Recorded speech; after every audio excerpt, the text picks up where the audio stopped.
Assalamualaikum warahmatullahi wabarakatuh. Alhamdulillahi rabbil alamin.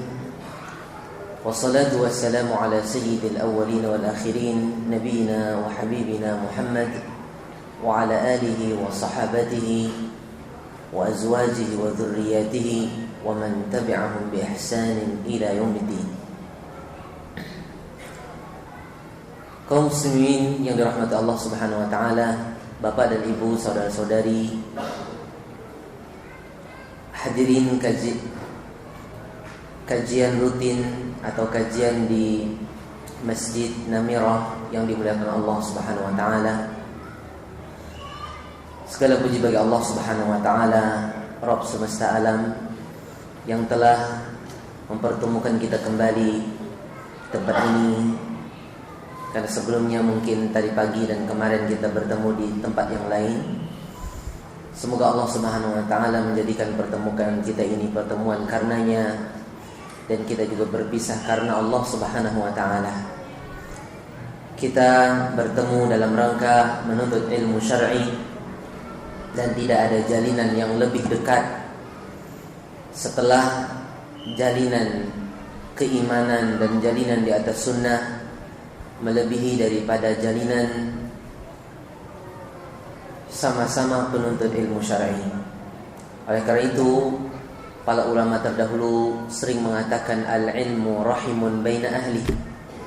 Ilmu itu adalah ikatan kasih di antara para penuntutnya.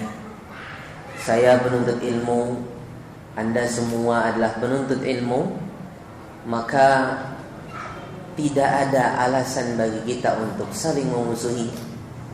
Malah semestinya kita saling mencintai di antara kita, lebih daripada hanya sekedar saudara, sesama orang yang beriman, sesama yang di atas sunnah Nabi Muhammad SAW. Akan tetapi lebih daripada itu, kita adalah saudara sesama penuntut ilmu syar'i. Karena sebagaimana tidak setiap muslim itu mukmin, dan juga tidak setiap mukmin itu berada di atas sunnah, begitu pula lah tidak setiap orang yang berada di atas sunnah dia adalah orang yang gemar menuntut ilmu syar'i. Sebelum kita memulai kajian kita pada malam hari ini yang akan mengangkat tema ayat yang termulia di dalam Al-Quran, saya ingin memberikan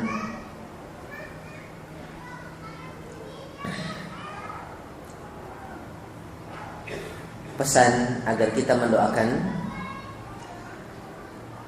yaitu telah wafat seorang ustadz yang bernama Ustadz Fathul Aziz salawatullah, yang antum semua mungkin pernah mengenal beliau, yaitu beliau pernah kesini memberikan kajian ilmu dan khutbah di tempat ini. Ustadz Al-Hafiz, Ustadz yang hafal Al-Quranul Karim, Ustadz kami semua. Dulu di Lombok, saya bersama beliau sama-sama mengimami di Masjid Aisyah radhiyallahu anha, Islamic Center yang ada di Mataram, Nusa Tenggara Barat. Sebagai imam di masjid itu adalah beliau, dan saya sebagai pembantu beliau mengimami masjid tersebut. Itu kurang lebih pada tahun 2002, ya, tahun 2001 atau 2002. Kemudian pada tahun 2004, 2005 beliau sudah tidak di masjid itu. Atau setelah itu beberapa tahun lagi. Intinya kita semua mengenal beliau, dan beliau baru tadi pada pukul 5 diberitakan beliau sudah meninggal dunia. Dan kita mendoakan kepada beliau semoga Allah Subhanahu wa taala mengampuni dosa-dosa beliau dan merahmati beliau, dan memberikan cahaya pada kubur beliau, dan memberikan kepada beliau yang lebih baik daripada apa yang beliau tinggalkan di dunia ini.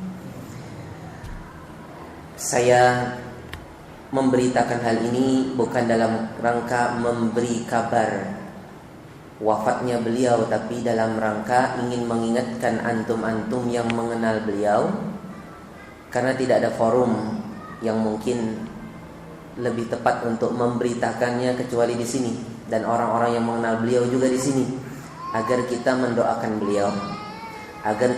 mendoakan beliau rahimahullahu taala. Ikhwan sekalian dirahmati Allah Subhanahu wa taala,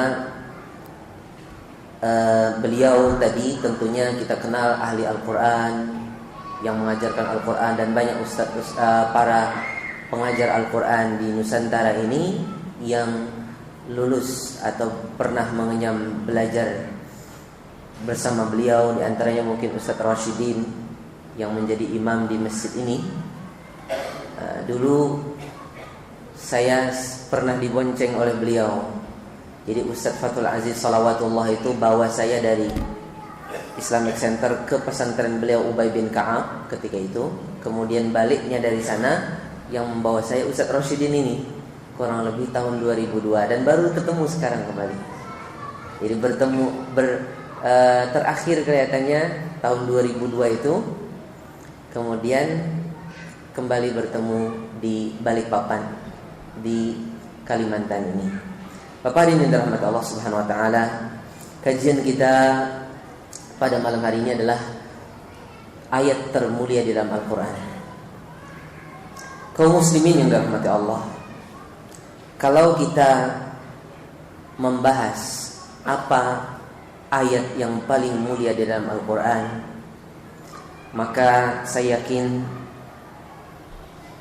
antum sekalian mengetahui jawabannya, yaitu ayat Al-Kursi. Karena dalam suatu hadis Nabi SAW pernah berkata kepada Ubay bin Ka'ab, "Ya Ubay, ya Abal Munzir, atadri ayyu ayatin min kitabillahi ma'aka a'zam?"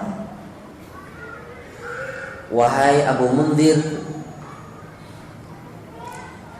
ayat apakah yang engkau hafal? Karena jelas Ubay bin Ka'ab hafal Al-Quran, hafal ayat-ayat Allah yang telah turun kepada Nabi Muhammad SAW. Kata Rasulullah SAW, ayat apakah yang paling mulia yang bersamamu wahai Aba Munzir? Aba Munzir ini adalah panggilan untuk sahabat yang mulia Ubay bin Ka'ab. Maka Ubay bin Ka'ab mengatakan, Allah wa Rasuluhu a'lam, Allah dan Rasulnya yang lebih mengetahui. Nabi kembali bertanya. Kembali Ubay bin Ka'ab mengatakan, setelah Rasulullah SAW mengulang kembali pertanyaan itu, lihat Rasulullah SAW pertama bertanya, kemudian dijawab, kemudian dikatakan oleh Ubay bin Ka'ab, hanya Allah dan Rasulnya yang lebih mengetahui. Tapi Nabi ingin mengajak Ubay bin Ka'ab berpikir, kira-kira apa itu? Kemudian Ubay bin Ka'ab memberanikan diri. Aku katakan, Allahu la ilaha illa huwal hayyul qayyum. Allahu la ilaha illa huwal hayyul qayyum. Seterusnya, ini adalah ayat yang paling agung dan paling mulia dari Al-Quran Al-Karim. Kemudian setelah itu Rasulullah SAW menepuk dadaku dan mengatakan, Wallahi liyahnikal ilm ya Abal Munzir.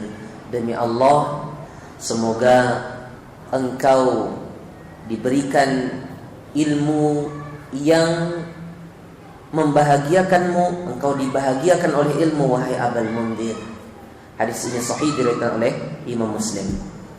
Dalam hadis ini kita ambil faedah penting bahwasanya bagaimana Rasulullah SAW mengajak sahabatnya yang mulia Ubay bin Ka'ab untuk berpikir. Jelas Nabi mengetahui kapasitas Abul Munzir, Ubay bin Ka'ab, dengan keilmuannya insyaallah bisa menebak kira-kira dari awal Al-Quran sampai akhir yang dia hafal, ayat yang paling mulia jelas ayat yang paling berhubungan dengan zat Allah, dengan sifat-sifat Allah. Kalau kita katakan semulia-mulia perkataan adalah perkataan Allah, karena apa? Karena zat Allah adalah tidak ada bandingnya dan jelas lebih mulia dari semua makhluknya. Begitu pula perkataan Allah pun bertingkat-tingkat. Jelas yang paling mulia adalah yang berhubungan erat dengan pengenalan tentang kebesaran Allah Subhanahu wa taala. Di sini Ubay bin Ka'ab menunjukkan kefakihannya. Ubay bin Ka'ab, beliau bisa menebak ayat yang paling mulia tersebut.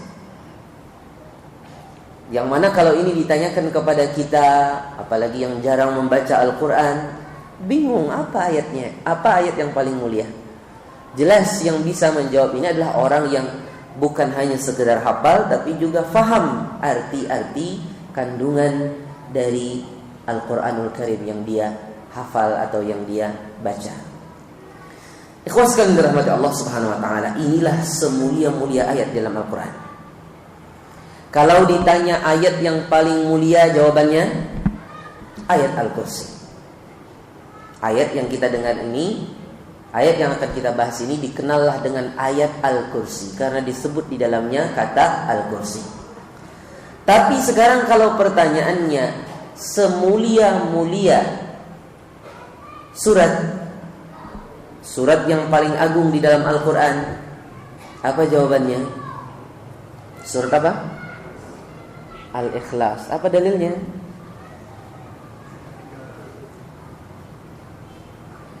Oh, bagus. Kata beliau surat Al-Ikhlas. Dalilnya Ustaz, karena disebutkan surat Al-Ikhlas itu ta'dilu thuluthal Quran. Dia seperti sepertiga Al-Quran. Sepertiga Al-Quran dalam isinya, ya, dalam kandungannya. Karena kandungannya berhubungan dengan sifat-sifat Allah Subhanahu wa taala, dan Al-Quran itu sepertiganya berhubungan dengan tauhidullah dan sifat-sifat Allah Subhanahu wa taala. Jawaban yang benar, jawaban yang bagus, tapi belum tepat. Apalagi jawaban yang lain? Apa? Al-Fatihah. Apa dalilnya?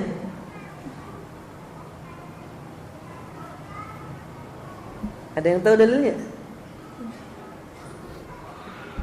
Ada yang mengatakan Al-Ikhlas, tapi belum tepat.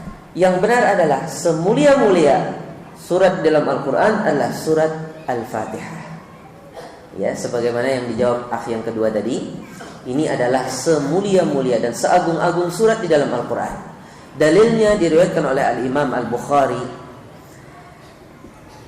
dari jalan sahabat yang mulia Abi Sa'id Rafi' ibn al-Mu'alla radhiyallahu anhu, bahwasanya Nabi SAW suatu hari pernah berkata kepada Abu Sa'id Rafi' ibn al-Mu'alla, kata Rasulullah SAW, la u'allimannaka a'zama suratin fil Quran, aku akan mengajarkan kepadamu surat yang paling mulia di dalam Al-Quran, qabla an takhruja minal masjid, sebelum engkau keluar dari masjid. Sebelum keluar masjid, aku akan mengajarkan kepadamu surat yang paling mulia. A'zama suwar, surat yang paling mulia. Kemudian Rasulullah SAW mengatakan, alhamdulillahi rabbil alamin, hiya sab'ul mathani wal Qur'an al-azim alladhi utituhu. Surat Alhamdulillahi Rabbil Alamin itulah 7 ayat yang diulang-ulang, yang penuh dengan pujian, dan dia adalah inti daripada Al-Quranul Karim yang Allah telah berikan kepadaku. Ini surah Al-Fatihah. Apakah bertentangan ketika kita mengatakan semulia-mulia ayat adalah ayat kursi, semulia-mulia surat adalah surat Al-Fatihah? Apakah terdapat pertentangan di sini? Loh Ustaz, kan semulia-mulia ayat ayat Al-Kursi. Dan itu terdapat di dalam surat Al-Baqarah. Sedangkan semulia-mulia surat itu adalah surat Al-Fatihah. Jawabannya tidak bertentangan. Sebagaimana sebagian para ulama berpendapat, kalau semulia-mulia malam itu adalah malam Lailatul Qadar, Lailatul Qadri khairun min alfi syahr. Dan tidak bisa juga kita menolak ketika Allah bersumpah walayalin ashr dalam surat Al-Fajr, dan demi malam-malam 10. Sebagian para ulama berbeda pendapat apa malam yang terbaik atau hari-hari terbaik di dalam satu tahun. Ada yang mengatakan sebaik-baik siang adalah siang-siangnya awal Dzulhijjah, 10 awal Dzulhijjah. Dan sebaik-baik malamnya adalah malam-malam 10 terakhir dari Ramadan. Apa penyebabnya? Karena pada malam-malam terakhir Ramadan ada Lailatul Qadar. Dan di siang-siang pertama Dzulhijjah ada hari Arafah. Ini adalah pendapat yang bagus. Tapi di antara pendapat yang lain, bahkan menurut saya lebih kuat, adalah tetap kita katakan bahwasanya semulia-mulia malam Lailatul Qadar, sebagaimana tertera dalam Al-Quran Al-Karim. Tapi ketika kita katakan malam-malam yang terbaik, ketika dia berkumpul, malam-malam yang terbaik adalah malam-malam awal Dzulhijjah. Kalau ditanya, ya, ini tanpa kita mengesampingkan siangnya, ya, mengesampingkan siangnya dulu. Jelas siang-siang awal Dzulhijjah itu paling utama juga, karena terkhusus di sana ada malam hari Arafahnya, khusus untuk hari Arafahnya. Tapi urusan kalau malam-malam secara berkumpul kolektif, maka malam-malam yang kolektif tentunya yang paling utama adalah malam-malam Dzulhijjah, karena Allah bersumpah deminya. Kalau malam-malam yang kolektif yang terkumpul, maka malam yang terutama adalah malam Dzulhijjah, 10 malam Dzulhijjah, karena Allah bersumpah deminya. Tapi kalau secara satu persatu dari malam-malam dalam satu tahun, maka malam yang paling utama adalah malam Lailatul Qadar. Kalau satu-satu malam Lailatul Qadar, ya. Tapi kalau kolektif dikumpulkan beberapa malam, maka malam yang terbaik adalah tetap malam pertama Dzulhijjah, malam 10 malam pertama Dzulhijjah. Lebih utama daripada 10 malam terakhir Ramadan, walaupun ada Lailatul Qadar. Tapi secara satu persatu, maka malam Lailatul Qadar lebih baik dari satu persatu malam dalam satu tahun. Seperti itulah surat Al-Fatihah dan ayat Al-Kursi. Kalau ditanya mana lebih utama Alhamdulillahirabbil alamin dengan ayat Al-Kursi, jawabannya ayat Kursi. Mana lebih utamanya Ar-Rahmanir Rahim dengan ayat Kursi, jawabannya lebih utama ayat Kursi. Tapi kalau ditanya mana lebih utamanya surat Al-Fatihah dengan surat Al-Baqarah yang di dalamnya ada ayat Kursi, padahal Allah mengatakan sinamul Quran, surat Al-Baqarah itu adalah punuknya, berarti puncak daripada Al-Quran. Tapi tetap saja surat Al-Fatihah lebih utama daripada surat Al-Baqarah yang paling panjang yang tertera di dalamnya ayat Al-Kursi secara keseluruhan, secara kolektivitas. Berarti tidak ada pertentangan di dalam pernyataan Nabi Muhammad sallallahu alaihi wasallam ini, karena tidak mungkin wa ma yantiqu 'anil hawa in huwa illa wahyu yuha.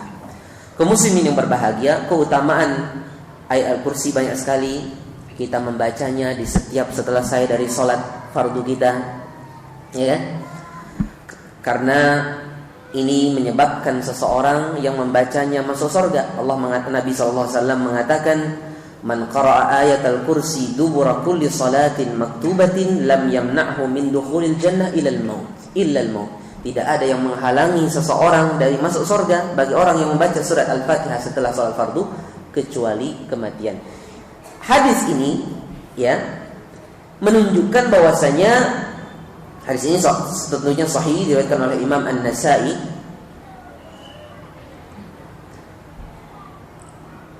Hadis ini menunjukkan bahwasanya tidak mungkin seseorang masuk surga sebelum mati. Ya kan? Tidak mungkin ada orang masuk surga sempat menjenguk surga sebelum meninggal. Tidak ada. Kemudian di antara keutamaan surat Al-Kursi adalah dia termasuk yang kita baca sebelum tidur. Ya, di antara yang kita baca sebelum tidur, sebagaimana diriwayatkan dalam hadis riwayat Al-Bukhari tentang bagaimana keadaan Abu Hurairah radhiyallahu an yang diajari oleh yang suka mencuri harta sedekah kaum muslimin yang dikumpulkan. Antum tahu itu hadis tersebut. Kemudian Abu Hurairah diberitahu tentang keutamaan surat Al-Kursi, di mana barang siapa yang membacanya dia akan dijaga apabila dia membacanya sebelum tidur. Kemudian setelah itu diberi, tentunya Abu Hurairah tidak langsung menerima apa adanya. Abu Hurairah tanya dulu kepada Rasulullah SAW. Ini menunjukkan tidak boleh kita menerima suatu berita, apalagi dari orang yang maksudnya tidak boleh kita langsung begitu saja menerima berita dari orang yang fasik. In ja'akum fasiqun binaba'in fatabayyanu. Karena pada asalnya orang fasik itu tidak diterima, berarti kalau seandainya dia berkata-kata, maka kita harus cross check dulu kebenaran dari perkataan dia itu. Walaupun kita tidak pungkiri kebenaran bisa saja datang dari orang yang fasik. Bahkan orang kafir pun bisa mengatakan yang benar. Tapi kita tidak disuruh untuk mencari kebenaran dan kebaikan dari orang kafir. Sebagai bahan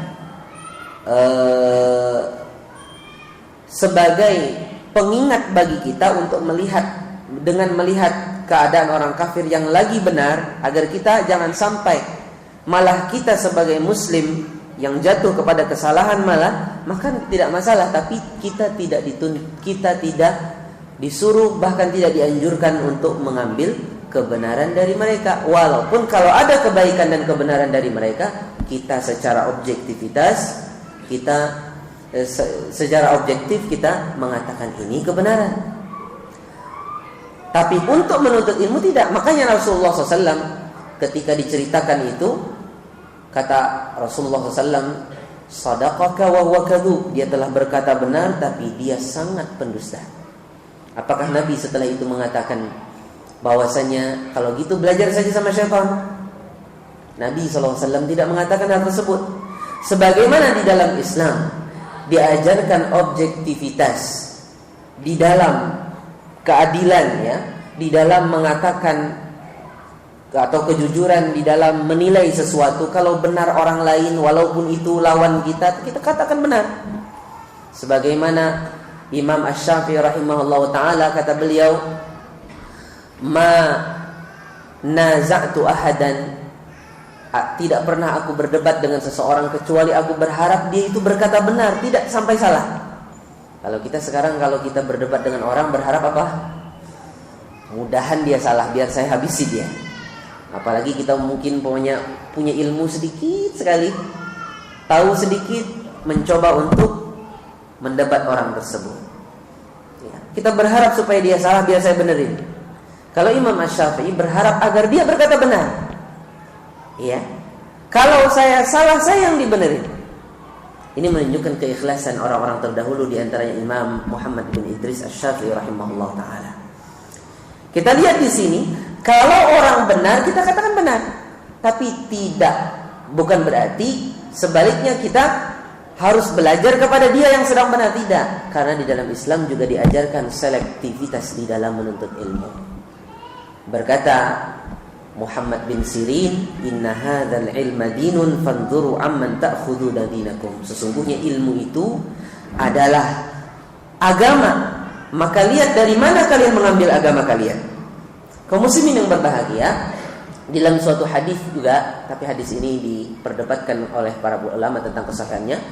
Yahmilu hadzal ilm min kulli khalafin uduluhu. Ilmu agama ini dibawa oleh setiap generasi adalah orang-orang yang terpercaya di dalam mengusung dan membawa ilmu tersebut.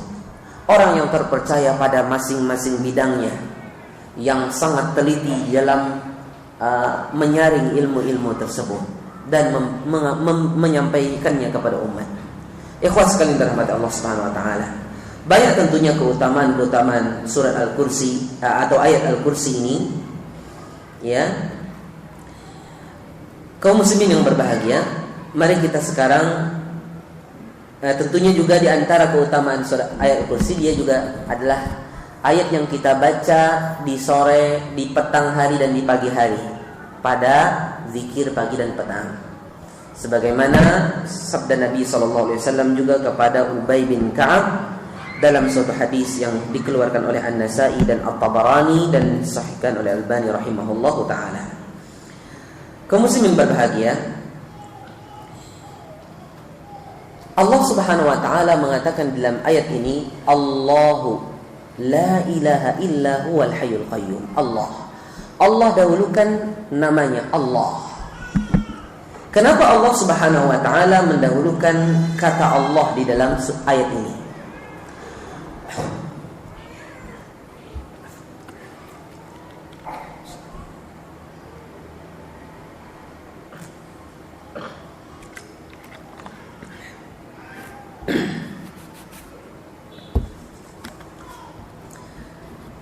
Allah Subhanahu wa taala mendahulukan kata Allah, dan ini adalah namanya yang a'zam, namanya yang paling mulia, karena Allah ingin mengajak setiap yang membaca ayat ini bahwasanya pembahasan kita adalah tentang Allah. Nah, ini seolah-olah seseorang sebelum berbicara dia memberitakan dulu materi kajiannya apa. Sekarang materi pembicaraan Allah adalah tentang Allah. Allah Subhanahu wa taala mendahulukan kata Allah di dalam ayat ini karena materi pembahasannya adalah Allah.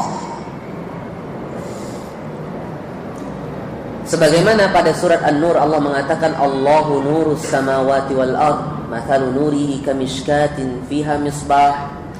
Allah, atau di dalam surah Al-Baqarah juga Allah mengatakan Allahu waliyul ladzina amanu, tapi ini kurang berkenaan.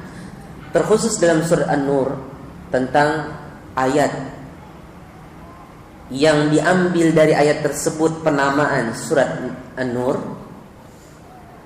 itu juga didahulukan dengan kata Allah karena Allah ingin memberitakan materi pembahasannya apa, yang menjadi substansi pembahasan Allah.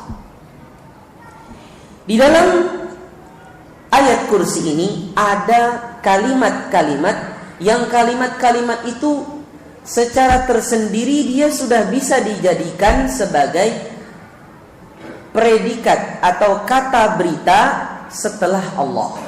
Contohnya ketika kita mengatakan Allahu la ilaha illahu, Allahu al-hayyul qayyum, Allahu la ta'khudhuhu sinatun wa la nawm, Allahu lahu ma fis samawati wa ma fil ard, dan sampai akhir. Ini diantara kemuliaan secara bahasa dalam ayat yang mulia ini. Kemudian Allah mendatangkan nama yang paling mulia, yaitu Allah, karena tidak ada nama Allah yang lebih mulia daripada nama Allah. Sudah sampai adzan ya? Ada suara dari mana? Belum. Iya. Yang mana kata Allah itu sendiri sebenarnya sudah terkandung tauhid. Karena Allah itu menurut Imam Asy-Syafi'i adalah kata yang mushtaq. Diambil dari kata ilah. Kemudian orang-orang akhirnya karena ingin memudahkan menyebut lah, karena ingin menentukan bahwasanya yang disembah itu hanya satu, maka didatangkanlah al yang menentukan satu saja yang disembah, yaitu Allah. Kemudian untuk memuliakan zat ini yang disebut ini, maka diangkatlah pangkal lidah agar lamnya mughalladhah, Allah. Pertama awalnya ilah, yaitu yang disembah. Kemudian untuk dimudahkan diucapkan lah. Kemudian untuk dikenal, datangkanlah kata al, bahwasanya yang diibadahi itu cuma satu, itu saja, maka disebutlah Allah. Untuk memuliakan dan mengagungkannya, maka lamnya pun ditebalkan dari awal. Kan ada dua lam kan, al, lah. Kedua-duanya ditebalkan ketika dia tersendiri atau sebelumnya ada fathah atau dhammah, ya, maka ditebalkan lam itu dengan mengangkat punggung lidah ke atas, Allah. Makanya di dalam pengucapannya pun terkandung pengagungan, sehingga pengagungannya itu membawa ke hati.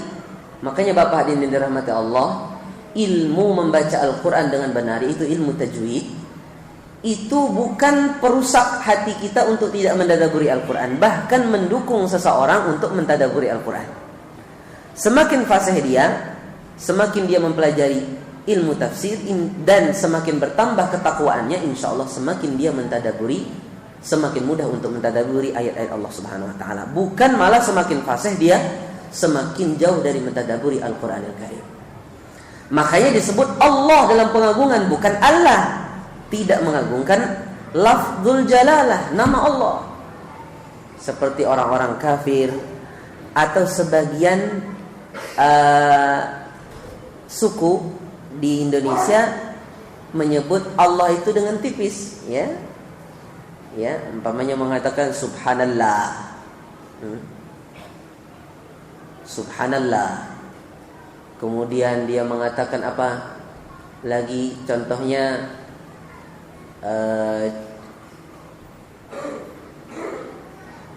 la ilaha illallah, ya.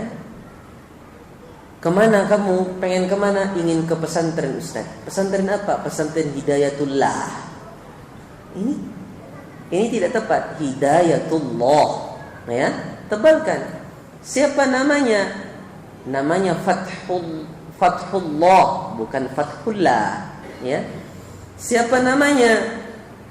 Umpamanya Abdullah, ya, bukan Abdullah, tapi Abdullah. Ditebalkan dari lafzul jalalah.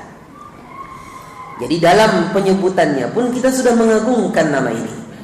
Kemudian baru Allah datangkan tafsir dari Allah itu sendiri. La ilaha illahu.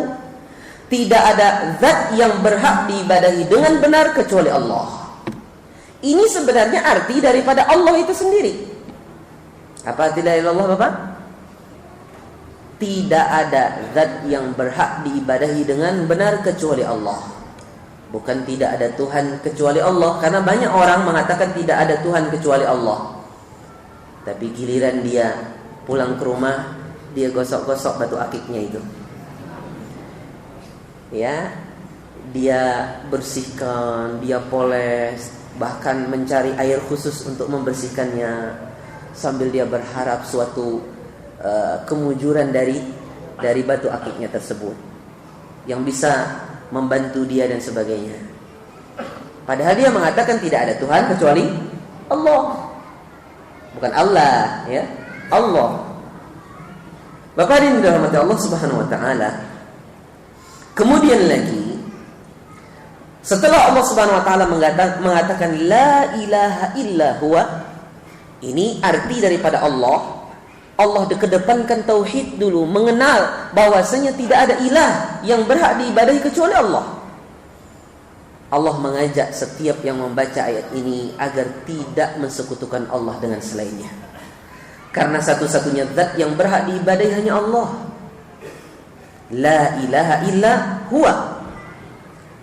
Kemudian setelah dikenalkan Allah itu tidak ada ilah kecuali Dia, orang mungkin berpikir bagaimana ilah saya itu. Jelas yang pertama terpikir apakah dia hidup atau mati. Allah ingin menyebutkan, karena banyak orang-orang itu menyembah zat-zat yang mati, benda-benda mati, batu atau pohon atau keris, itu semua benda mati. Allah datangkan dia Al-Hayyu, zat yang maha hidup. Allah tidak katakan Hayyun, hidup, karena kalau dikatakan Hayyun banyak saja manusia juga hidup, hewan juga hidup, jin juga hidup. Tapi Allah datangkan kata Al yang menunjukkan Al ini kemahaan. Allah itu maha hidup yang tidak ada, ditengahi oleh kematian, dan sebelumnya tidak didahului oleh ketiadaan. Kalau manusia atau makhluk Allah Subhanahu wa taala hidup, tapi sebelum hidup tidak ada. Setelah tidak ada sempat mati, kemudian dia kembali dibangkitkan. Adapun Allah Subhanahu wa taala Al-Hayy, maha hidup yang tidak didahului oleh ketiadaan dan tidak diakhiri dengan kematian atau tidak disela-selai kehidupannya dengan kematian. Al-Hayyu Al-Qayyum. Apa itu Al-Qayyum? Allah Subhanahu wa taala mengatakan dalam Al-Qur'an, Allah Subhanahu wa taala itu qaimun ala kulli syai'. Allah itu mengatur atas segala sesuatu. Wa huwa qaimun bi nafsihi, dan Allah Subhanahu wa taala itulah berdiri sendiri, dia yang mengatur dirinya dan mengatur selainnya, dan tidak ada yang mengatur Allah dan selain Allah kecuali Allah. Itu arti daripada apa? Daripada Al-Qayyum. Berarti dia sebenarnya tidak memiliki pembantu. Tidak ada pembantu bagi Allah. Yang ada hanyalah hamba-hamba Allah yang disuruh beribadah dengan diutus, ya, untuk menyampaikan dan mereka bukan pembantu, tapi mereka bentuk ibadahnya adalah dengan seperti itu, seperti para malaikat Allah Subhanahu wa taala. Al-Qayyum, kita mengisbatkan sebelumnya kehidupan yang sempurna dan qayyumiyah, kemandirian Allah Subhanahu wa taala yang sempurna yang tidak membutuhkan selainnya.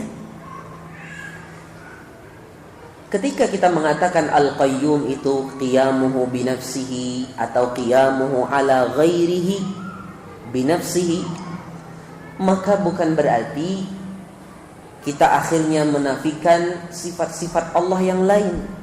Seperti sebagian kaum muslimin ada yang ketika mengatakan Allah itu qiyamuhu binafsihi, kalau qiyamuhu binafsihi berarti Allah Subhanahu wa taala itu tidak boleh kita katakan berada di atas arsy. Karena kalau kita katakan di atas arsy berarti Allah itu dilingkupi oleh beberapa arah. Kalau manusia sekarang ada depan, ada belakang, ada kanan, ada kiri, ada atas, ada bawah, ada tenggara, ada barat daya, ya kan? Ada serong kanan, ada serong kiri. Begitu pula lah kata mereka, ada selatan, ada timur, ada selatan, ada utara, ada timur, ada barat. Maka kata mereka berarti begitu pula lah Allah. Kita katakan, kalau begitu bagaimana? Mereka biasanya mengatakan kalau begitu kita nafikan Allah di atas arsy. Sebelum menafikan tentang keberadaan Allah yang Allah katakan dalam Al-Quran Ar-Rahmanu 'alal 'arsy istawa, mereka mendahuluinya dengan menyamakan Allah dengan makhluknya. Padahal kita harus mengimani ayat-ayat sifat dengan apa adanya, tanpa menyerupakan Allah dengan makhluknya. Kalau kita katakan Allah itu berada dengan pada suatu arah, kita perlu teliti dulu. Kalau yang dimaksudnya adalah arah yang ada di atas, iya. Tapi kalau difahami arah yang di atas yang dilingkupi oleh samping-sampingnya dan bawah-bawahnya, kita tidak mengatakan seperti itu. Kita hanya mengimani apa adanya yang ada di dalam Al-Quran dan Sunnah Nabi Muhammad Sallallahu Alaihi Wasallam. Kaum muslimin yang berbahagia, ini ada sebagian kaum muslimin mengatakan qiyamuhu binafsihi, tapi ternyata akhirnya menafikan sifat-sifat Allah yang lain. Kalau kita tidak menafikan sifat-sifat yang Allah sebutkan di dalam Al-Quran dan dalam Sunnah Nabi Muhammad Sallallahu Alaihi Wasallam, Disebutkan dalam Al-Sunnah Nabi Muhammad SAW. Kemudian setelah itu, kalau Allah Subhanahu wa ta'ala Dia tidak ada ilah kecuali dirinya, maka Allah baru sebutkan tentang bagaimana Allah.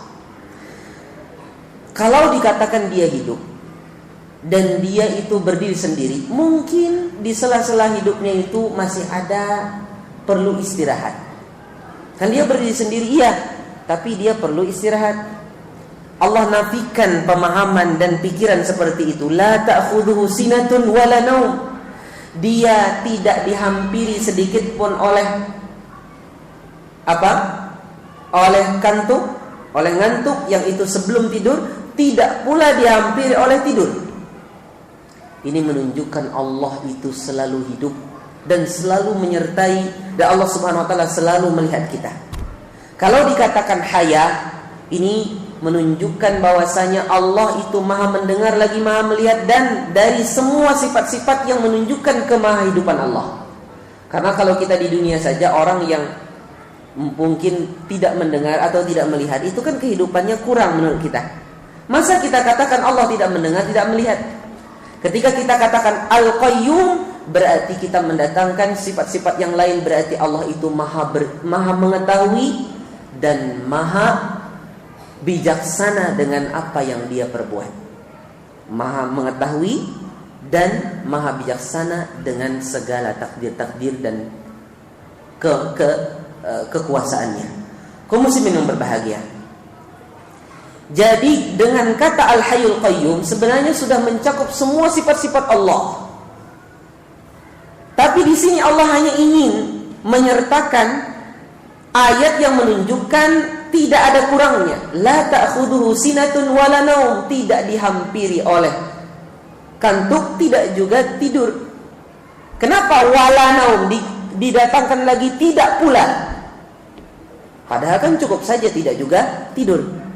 Karena Allah ingin menafikan betul-betul kedua-duanya tidak mungkin menghampiri Allah. Allah tidak mungkin kan mengantuk, tidak mungkin tidur. Secara kedua-duanya datang, atau salah satunya saja, ngantuk tidak tidur, atau tidur tidak ngantuk sebelumnya. Ya, Allah ingin menafikan ini semua. Kalau dikatakan orang tidak ngantuk, mungkin bisa dikatakan mungkin dia tidur sebelumnya, ya kan? Maka Allah datangkan wala naum, juga tidak tidur. Oh, berarti betul-betul tidak pernah tidur, tidak pernah ngantuk. Berarti ngantuk yang bukan tidak ngantuk yang bukan disebabkan karena istirahat sebelumnya. La ta'khudhu sinatu wala naum lahu ma fis samawati wa ma fil ardh. Baru Allah datangkan bahwasanya dia memiliki apa yang ada di langit dan apa yang ada di bumi. Ketika dikatakan apa yang ada, berarti dia memiliki langit dan bumi, dan apa yang ada di dalamnya semuanya milik Allah Subhanahu wa taala. Allah lah yang memiliki semua yang ada di langit dan yang ada di bumi. Lahu ma fis samawati wa ma fil ardh. Allah datangkan lahu ma fis samawati wa ma fil ardh. Kemudian Allah katakan man dzalladzi yashfa'u indahu illa bi'idznih. Siapakah yang bisa memberi syafaat di sisinya kecuali dengan izin Allah? Di mana syafaat itu Bapak terjadi? Di akhirat. Syafaat yang nanti terjadi itu di akhirat. Ini menunjukkan memiliki Allah Subhanahu wa taala juga satu-satunya zat yang memiliki akhirat. Tadi disebutkan dulu langit dan bumi. Kenapa didahulukan langit? Karena Allah berada di langit, maka didahulukan langit, baru bumi. Allah berada di atas langit. Ya, Allah fis sama, sebagaimana perkataan budak wanita. Kemudian setelah berpikir dunia, biasanya orang berpikir alam setelah dunia, yaitu akhirat. Dengan kata man dzalladzi yashfa'u indahu illa bi'idznih. Siapa yang bisa memberikan syafaat nanti di akhirat kecuali harus dengan izin Allah. Karena tentunya di akhirat la yatakallamuna illa man adzina lahu rahman. Tidak ada yang bisa berbicara dari makhluk Allah, di antaranya para malaikat, kecuali yang Allah izinkan saja. Ini menunjukkan kemaha berkuasaannya Allah Subhanahu wa taala di akhirat kelak. Ya. Allah mengatakan wa inna lana lal akhirata wal ula. Kami saja yang memiliki memiliki akhirat dan pasangannya yaitu dunia. Tidak seperti sebagian kaum muslimin yang sering menyebut-nyebut suatu perkataan dalam suatu syair, yaitu dalam burdahnya karya Busiri tentang Rasulullah SAW. Di dalam burdah itu disebutkan apa? Disebutkan di dalam burdah, ya akramal khalqi mali aludhu bihi inda hululil hadithil amami fa inna min judika dunya wa darratuha wa min ulumika ilmul lawhi wal qalami. Lihat fakrah yang kedua, sesungguhnya dari kedermawananmu adalah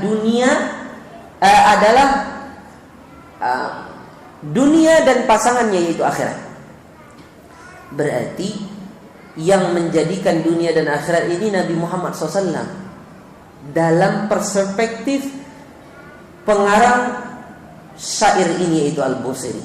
Ini yang sering didendangkan kaum muslimin pada sebagian kaum muslimin. Semoga Allah memberikan kepada kita dan mereka hidayah dan menambahkan kepada kita ilmu dan kepada mereka semua.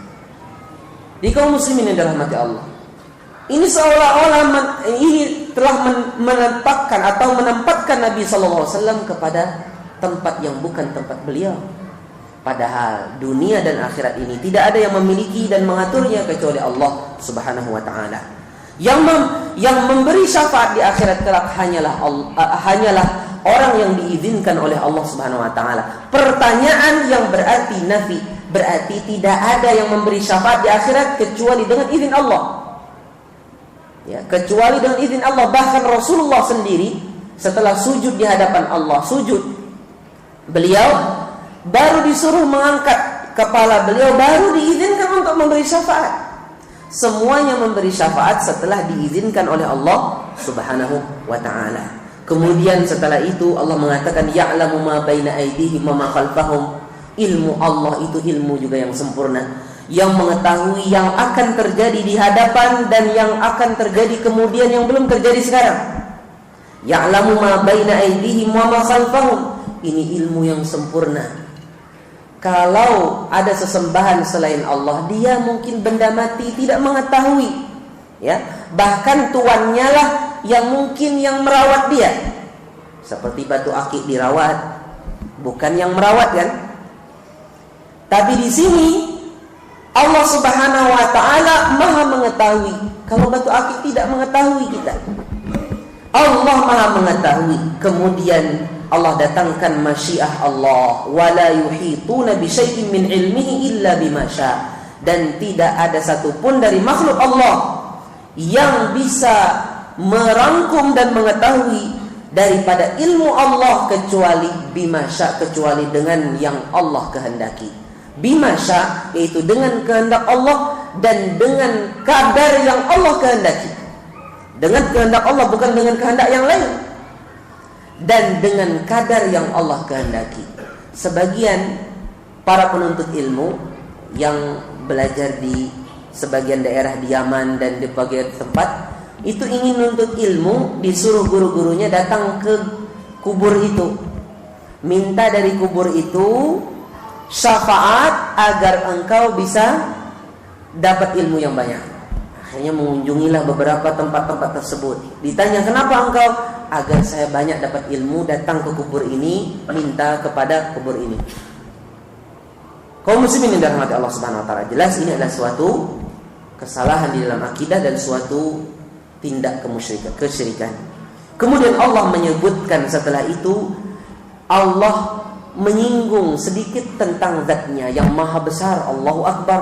Wasi'a kursiyyuhus samawati wal ardh. Di mana kursi Allah itu mencakup langit dan bumi, bahkan ya jauh lebih besar daripada langit dan bumi, sebagaimana tertera di dalam hadis yang lain juga.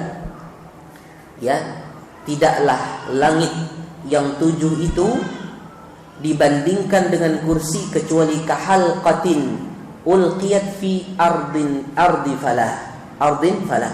Tidaklah langit yang 7 itu dibandingkan dengan kursi Allah kecuali seperti apa?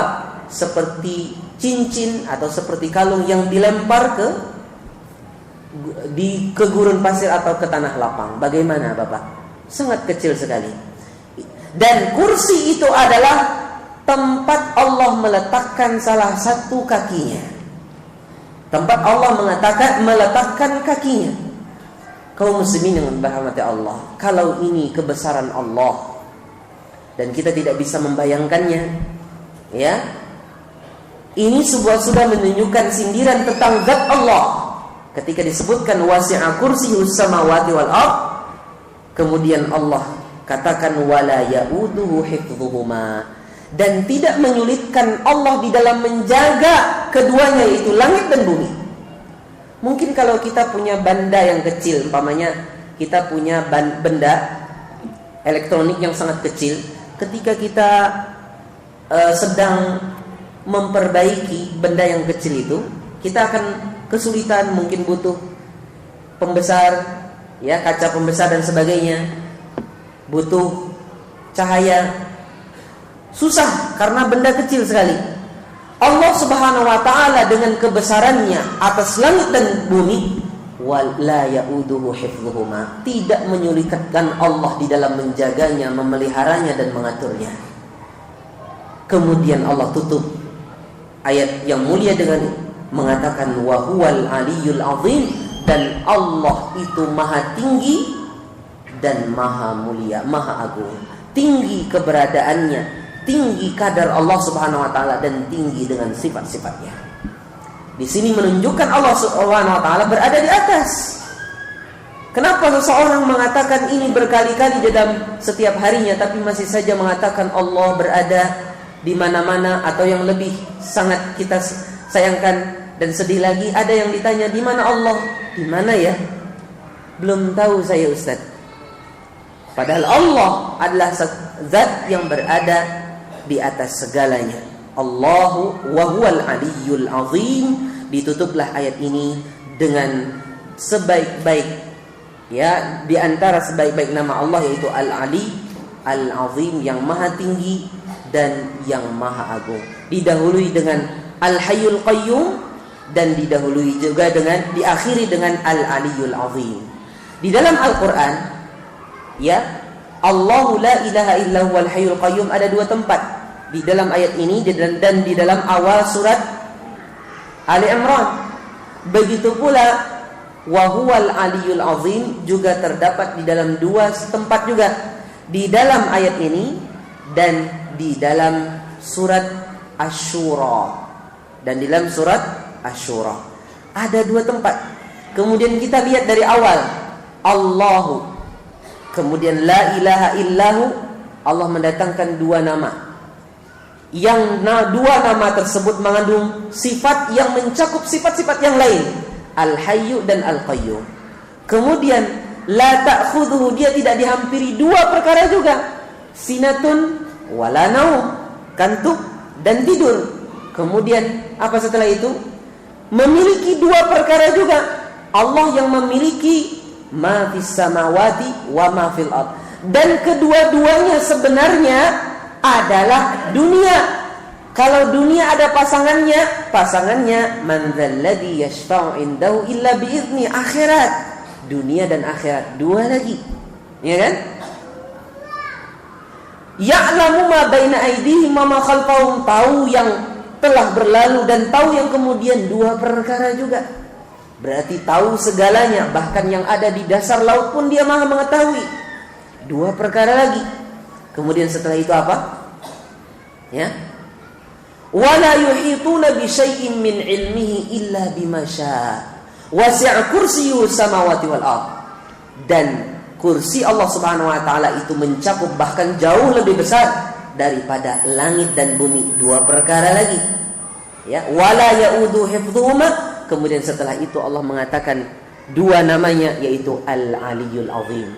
Ayat yang sangat mulia, dan tentunya dengan ayat ini tentunya kita ambil faedah. Kita tidak menyembah dan tidak beribadah kecuali hanya kepada Allah, dan tidak ada zat yang kita agungkan kecuali Allah Subhanahu wa taala, satu-satunya zat yang kita agungkan dengan peribadatan kepadanya. Dan kita terus mempelajari tentang nama-nama dan sifat-sifatnya dan bagaimana kita beribadah kepada Allah Subhanahu wa taala. Semoga yang saya sampaikan ini bermanfaat bagi kita semua dan kita bisa mengamalkan dan membacanya dan mentadabburinya di dalam keseharian kita. Dan di antara bentuk pengamalan terhadap ayat ini adalah kita merasa selalu diawasi oleh Allah Subhanahu wa taala, selalu diawasi oleh Allah Subhanahu wa taala. Kita tutup majelis ini dengan doa kafaratul majlis. Subhanakallahumma bihamdik asyhadu an la ilaha illa anta astaghfiruka wa atubu ilaik. Assalamualaikum warahmatullahi wabarakatuh.